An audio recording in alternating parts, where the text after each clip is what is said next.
The book of Yahudith, Judith, chapter 16. Then Yahudith began to sing this thanksgiving in all Yasharel, and all the people sang after her this song of praise.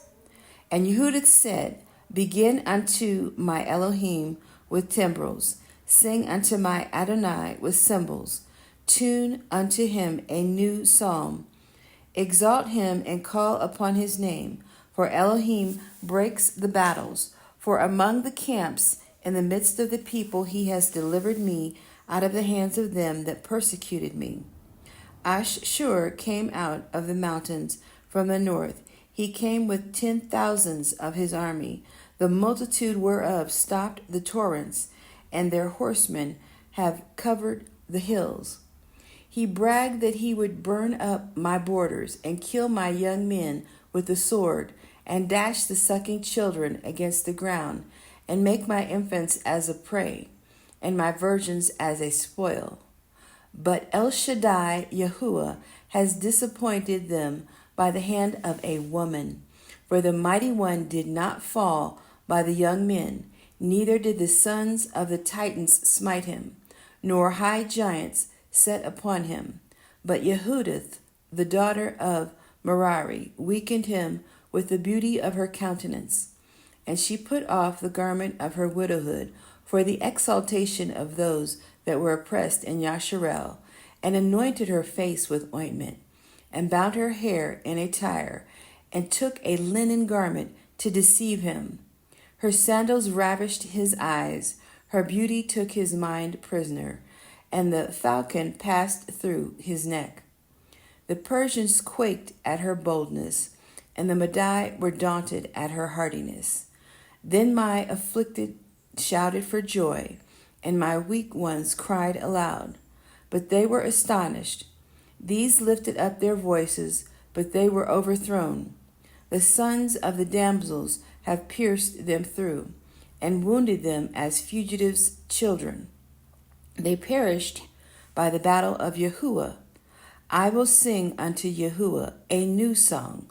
O Yahuwah, you are great and glorious, wonderful in strength, and invincible. Let all creatures serve you, for you spoke and they were made. You did send forth your Ruach, and it created them. And there is none that can resist your voice. For the mountains shall be moved from their foundations with the waters. The rocks shall melt as wax at your presence. Yet you are merciful to them that fear you. For all sacrifice is too little for a sweet savor unto you, and all the fat is not sufficient for your ascending smoke offering. But he that fears Yahuwah is great at all times. Woe to the nations that rise up against my kindred. Yahuwah Sebaoth will take vengeance of them in the day of judgment, and putting fire and worms in their flesh, and they shall feel them and weep forever. Now as soon as they entered into Jerusalem, they worshipped Yahuwah, and as soon as the people were purified, they offered their ascending smoke offerings, and their freewill offerings, and their gifts. Yahudith also dedicated all the stuff of Holofernes, which the people had given her, and gave the canopy, which she had taken out of his bedchamber, for a gift unto Yahuwah. So that the people continued feasting in Jerusalem before the sanctuary for the space of 3 months, and Yahudith remained with them. After this time, everyone returned to his own inheritance, and Yahudith went to Bet Uljah and remained in her own possession, and was in her time honorable in all the country. And many desired her, but none knew her all the days of her life. After that, Menashe, her man, was dead, and was gathered to his people.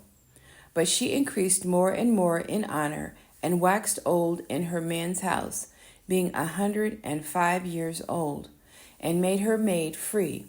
So she died in Bet Uljah, and they buried her in a cave of her man Menashe.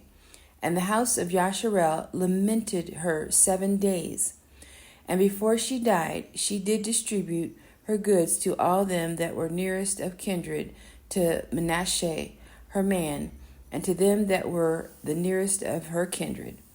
And there was none that made the children of Yasharel any more afraid in the days of Yahudith, nor a long time after her death.